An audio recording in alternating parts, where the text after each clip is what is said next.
following Jesus, bearing the cross.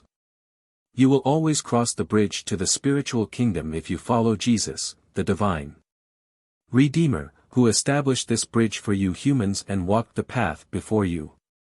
He himself bridged this broad gulf between the earth and the spiritual kingdom through his act of salvation. He walked the most arduous and painful path to the cross and thereby built the bridge into the kingdom of light, which can be crossed by every human being and will always lead to the right goal. The path of following Jesus has to be taken, that is, just as he had accepted all suffering out of love for the wretched human race, so the human being, too, has to take the path of love and suffering. He has to endeavor to follow him in order to purge his soul, even though the human being Jesus had taken all the guilt of his fallen brothers upon himself, and thus the immense original sin was redeemed through the crucifixion, through the act of salvation. His soul can only be cleansed and purified through love and suffering, and it has to accomplish this purging while still on earth if it wants to achieve the degree of light which guarantees its happiness. For the human being lives on earth in order to free his soul from all impurities, from all vices and longings, weaknesses and bad habits, which still cling to you as a result of your past apostasy, which it should and will be able to shed if it patiently travels the earthly path in suffering and makes an effort to live a life of love. For love is the most assured means of purification. Love dissolves all impurities and layers which still burden a soul. And suffering, humbly endured, is likewise suitable to crystallise the soul, which then will become receptive to light and translucent when it enters the realm of the beyond. For this reason, Jesus spoke the words, "Whosoever will come after me, let him take up his cross."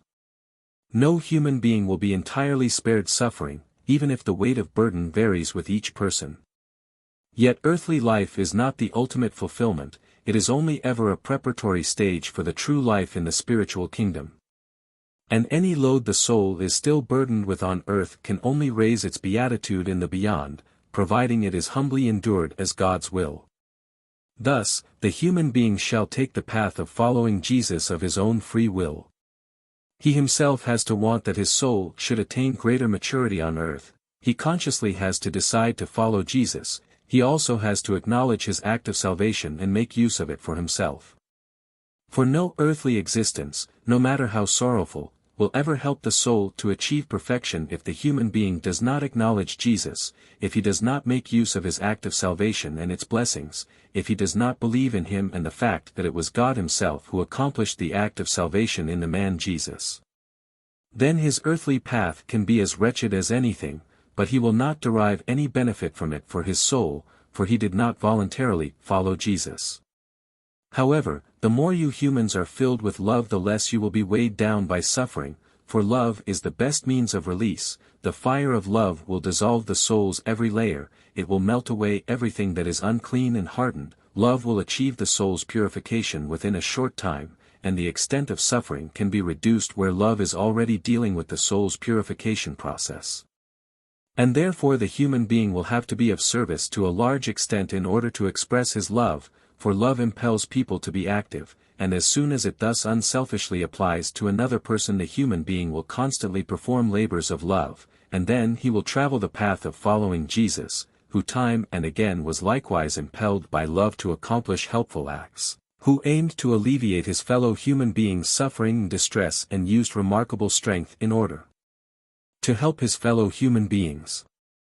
And thus, a constant willingness to help will be the path that follows Jesus, because it demonstrates love, which can only ever have a beneficial effect, both for the provider as well as for the one who accepts the help. For love is the most powerful, the divine, which has to lead to the soul's perfection without fail, which has to purge a soul and make it receptive to light. Love is the final objective on earth, because it leads to unification with the eternal love, because it restores the original state of the created being and therefore also guarantees supreme bliss, which the being then finds in closest unity with its God and Father of eternity, from whose love it once emerged. Amen.